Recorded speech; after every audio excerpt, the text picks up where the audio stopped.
Itu orang mabuk, ajib lagi. Si kakek tuanya ini kaget dia, langsung dia ngomong, engkau Umar lebih buruk. Kaget Umar. Engkau Amirul Mukminin lebih buruk. Kenapa engkau masuk rumah tidak pakai adab rumah, tidak mengucapkan salam? Lisan kami terlalu jahat kepada orang tua kami, ya Allah. Ya Allah, ya Rahman, ya Rahim, berikan seluruh pahala ini kepada orang tua kami yang sudah di alam kubur, ya Allah. Anja Channel.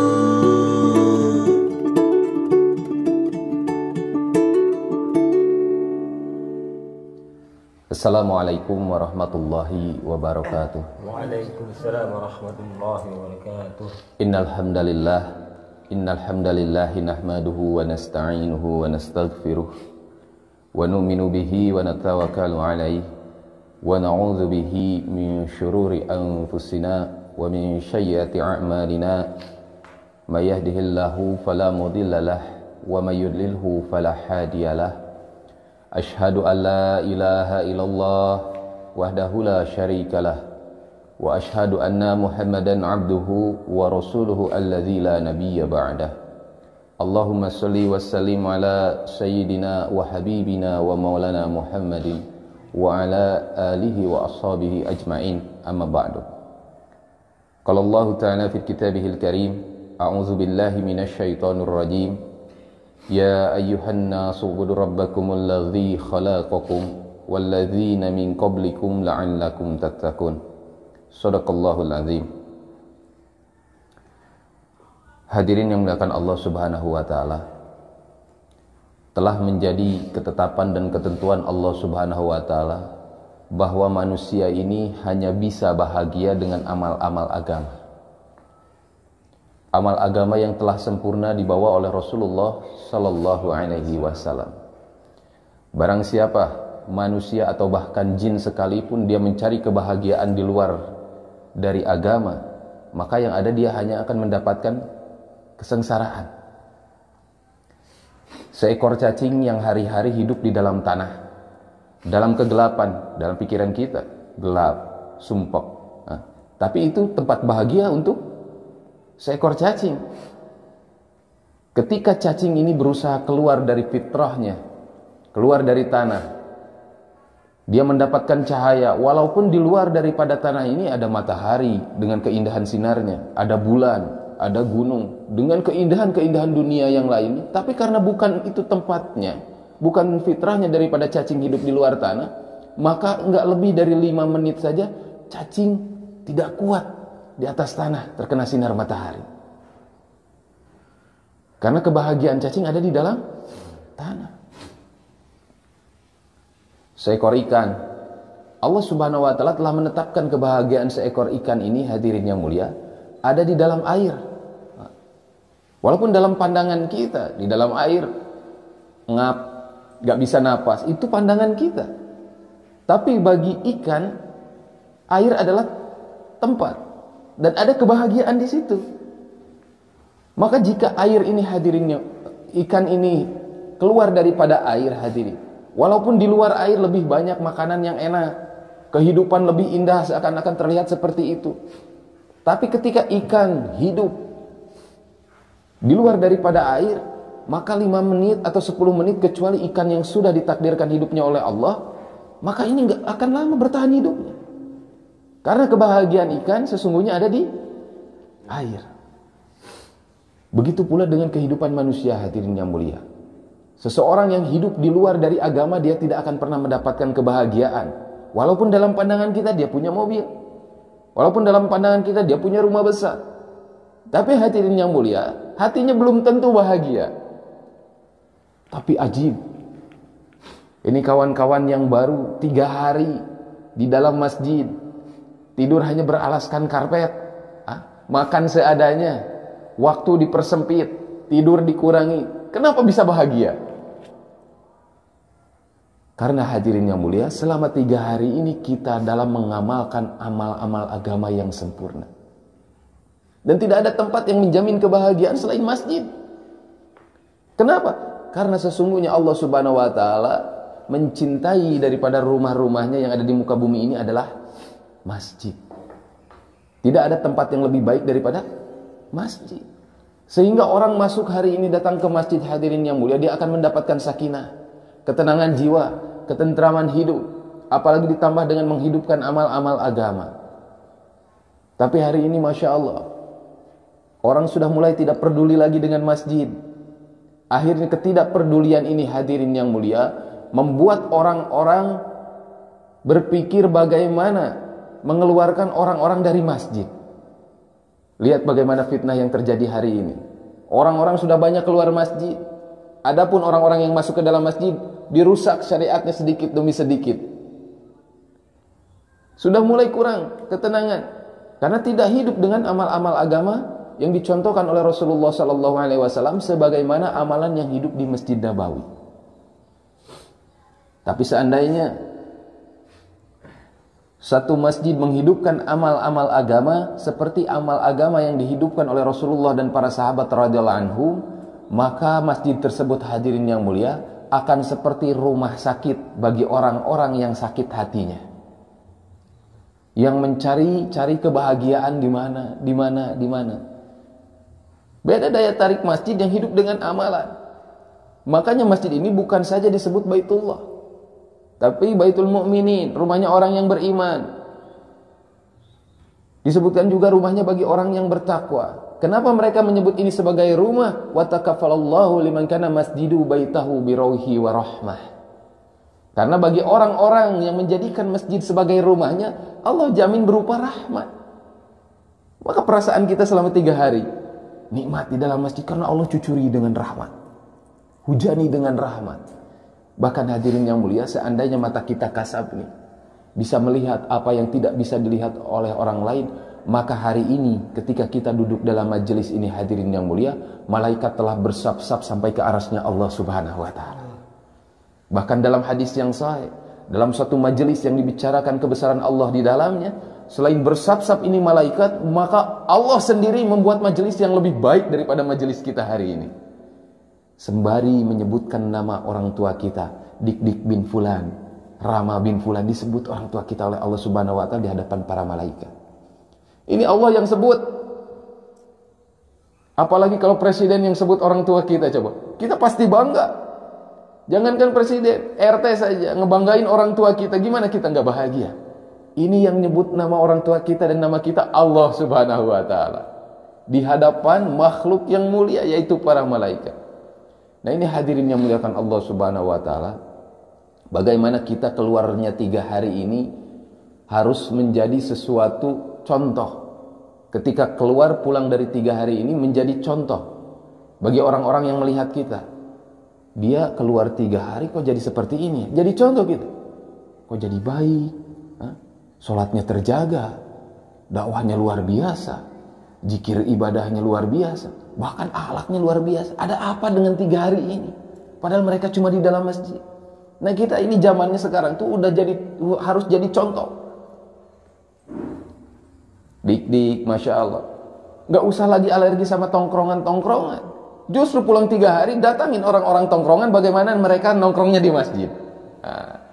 Rama biasa kumpul mungkin sama teman-temannya, Masya Allah. Keluar dari 3 hari ini, jangan jadi alergi sama teman-teman. Justru ada pikir bagaimana ngajak teman-teman ini kembali ke masjid. Karena masjid ini bengkel hatinya orang-orang yang sakit hatinya. Bukan sakit karena cinta dan patah hati, melainkan sakit hatinya karena tidak mendapatkan kebahagiaan yang hakiki. Maka bagaimana menarik sebanyak-banyaknya orang kembali ke masjid, sehingga orang keluar dari masjid sembuh hatinya dan membawa kebahagiaan. Masya Allah. Orang kalau sudah sering kehidupannya di dalam masjid, hadirin yang mulia, maka dampaknya kepada kehidupan di luar masjid, yaitu kehidupan pribadinya, akan baik. Akan baik. Asal syaratnya ikhlas saja menghidupkan amal-amal agama. Pasti dan pasti Allah rubah sifatnya, keadaannya, bahkan sampai johirnya Allah rubah.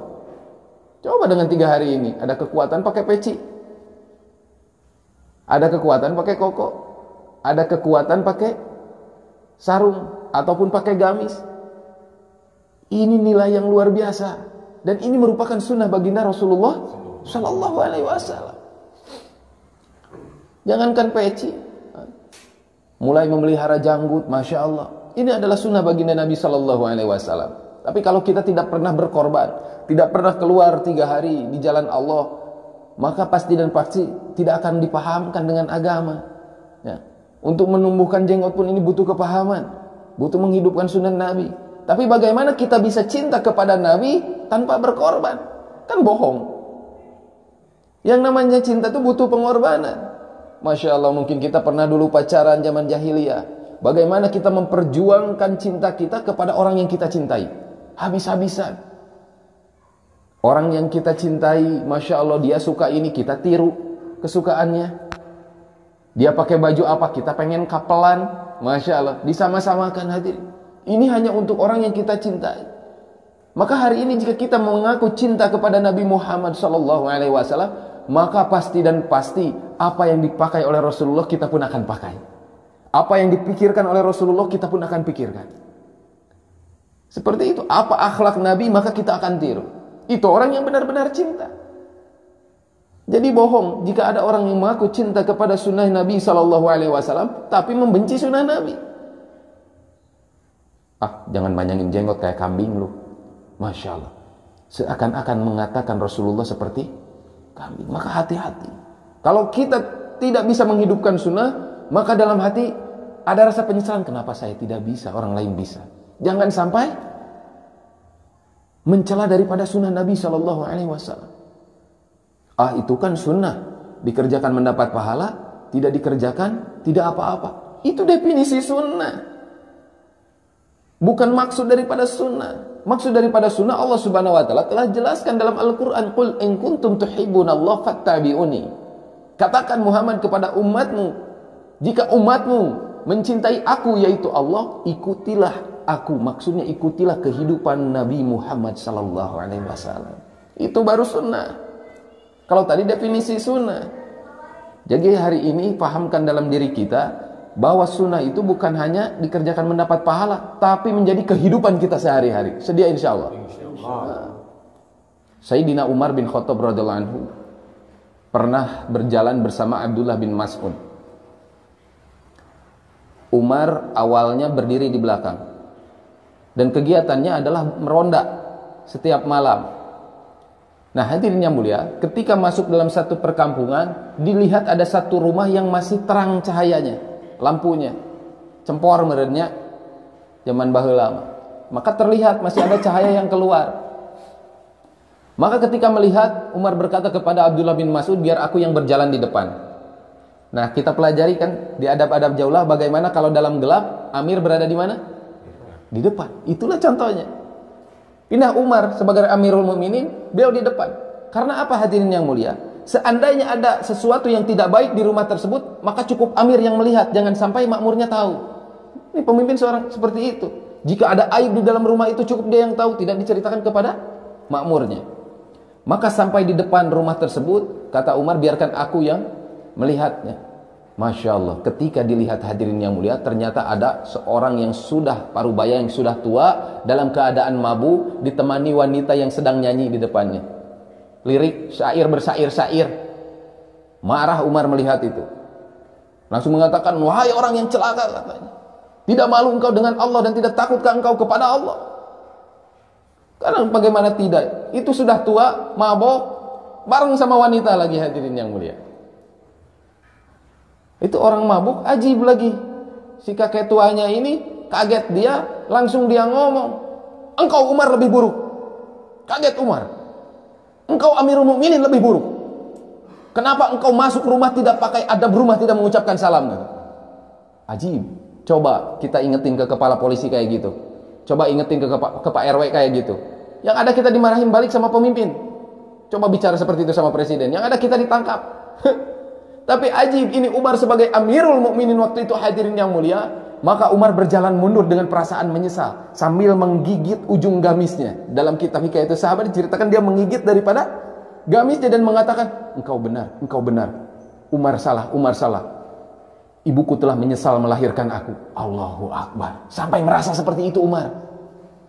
Berjalan keluar, Abdullah bin Mas'ud tidak tahu apa yang dilihat Umar di dalam. Maka Abdullah bin Mas'ud hanya mengejar Umar. Maka hadirin yang mulia, telah berjalan beberapa lama itu waktu, Masya Allah, ketika Umar bin Khattab membuat majelis, di dalam suatu majelis dipenuhi dengan beberapa sahabat banyak, ternyata ada orang tua itu duduk di dalam majelis Umar bin Khattab. Tapi dia karena takut kepada Umar bin Khattab, dia sembunyi paling belakang, di belakangnya sahabat yang lain. Jadi kayak di belakang Ajis nih, biar nggak kelihatan, dia sembunyi-sembunyi itu di belakang itu. Tapi duduk di dalam majelis. Maka Umar tahu bahwa orang tua tadi datang ke majelisnya.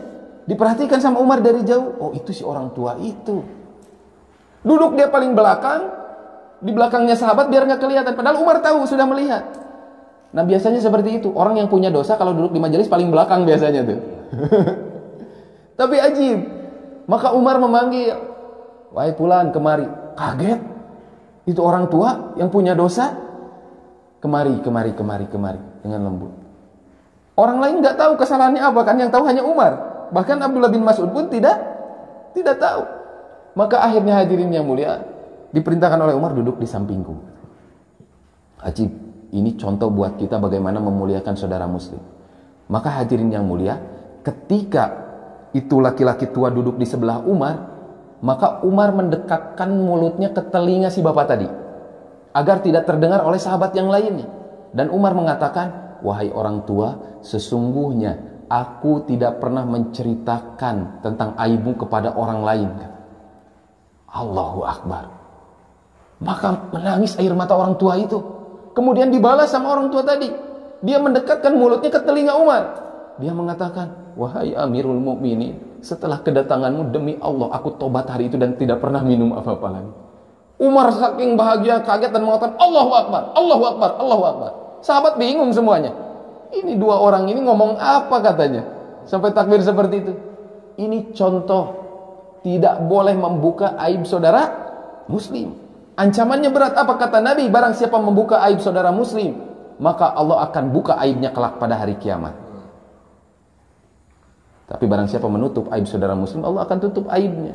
Bahkan orang yang membuka aib saudara muslim, sebelum mati dia akan dipermalukan di dalam rumahnya sendiri, kata Nabi SAW. Karena itulah Umar benar-benar menjaga aib orang lain walaupun orang itu bersalah, hadirin yang mulia. Ini akhlak. Maka kita bawa kebaikan setelah pulang 3 hari ini. Bersedia insya Allah? Insya Allah. Oke, lebih merapat lagi. Insya Allah kita tutup dengan doa. Mudah-mudahan Allah Subhanahu Wa Taala berikan kepahaman sehingga pulang 3 hari ini kita menjadi pribadi yang lebih baik. A'udzubillahi minasyaitonirrajim. Bismillahirrahmanirrahim. Alhamdulillahirabbil alamin. Hamdan syakirin, hamdan na'imin, hamdan yuafi ni'amahu wa yukafi'u mazidah. Ya Rabbana lakal hamdu kama yanbaghi li jalali wajhikal karim wa 'azimi sultanik. Allahumma salli ala sayyidina wa habibana wa maulana Muhammadin wa ala alihi wa ashabihi ajma'in. Allahumma ya Allah, ya Rahman ya Rahim, ya Dal Jalali wal Ikram. Pandanglah kami dengan pandangan kasih sayang-Mu ya Allah. Engkau yang telah memberikan kepada kami petunjuk ya Allah, sehingga langkah-langkah kami mudah mendatangi daripada rumah-rumah Engkau ya Allah.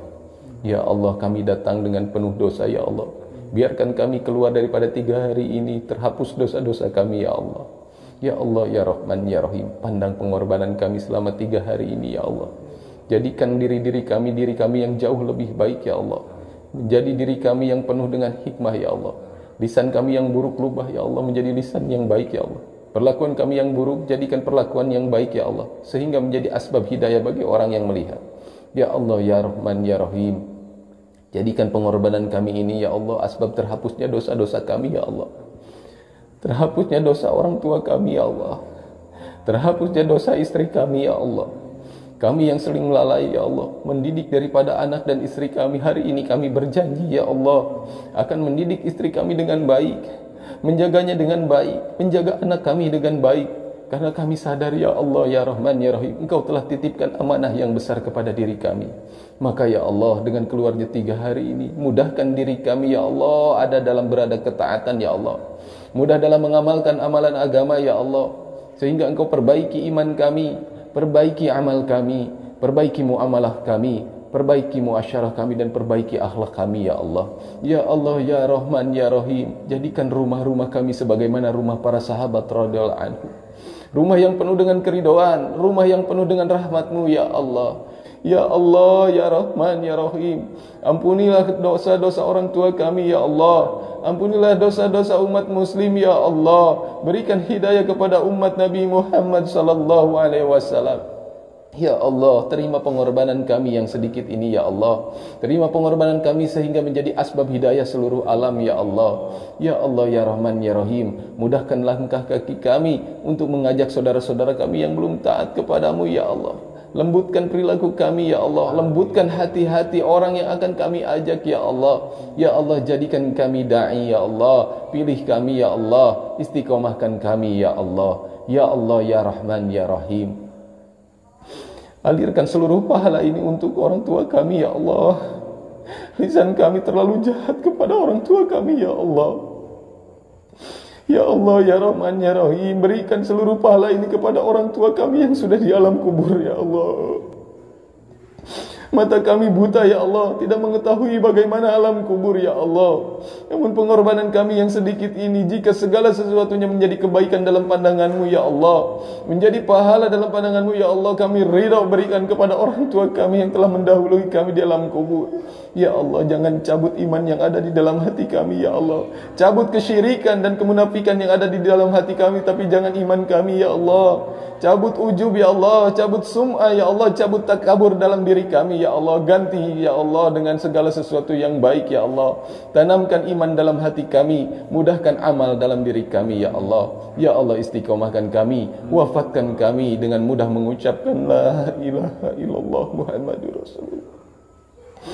Lembutkan lidah ini ya Allah di sakaratul maut kami ya Allah. Berikan mati dalam keadaan yang terbaik ya Allah. Wafat dalam keadaan terbaik ya Allah. Hindarkan kami dari wafat yang buruk ya Allah. Wafatkan kami dalam keridhaan-Mu ya Allah. Wafatkan orang tua kami dalam keridhaan-Mu ya Allah. Rabbana zalamna anfusana wa illam taghfir lana wa tarhamna lanakunanna minal khasirin. Rabbana taqabbal minna innaka antas samiul alim wa tub alaina innaka antat tawwabur rahim. ربنا آتنا من لدنك رحمة وهيئ لنا من أمرنا رشدا ربنا آتنا في الدنيا حسنة وفي الآخرة حسنة وقنا عذاب النار وصلى الله على سيدنا محمد النبي الأمي وعلى آله وصحبه وبارك وسلم سبحان ربك رب العزة عما يصفون وسلام على المرسلين والحمد لله رب العالمين Subhanallah wa bihamdihi subhanakallahumma wa bihamdika asyhadu an la ilaha illa anta astaghfiruka wa atubu ilaik. Assalamualaikum warahmatullahi wabarakatuh. Dakwah maksud hidup, hidup dalam dakwah, dakwah sampai mati, mati dalam dakwah. Dakwah maksud hidup, hidup dalam dakwah, dakwah sampai mati.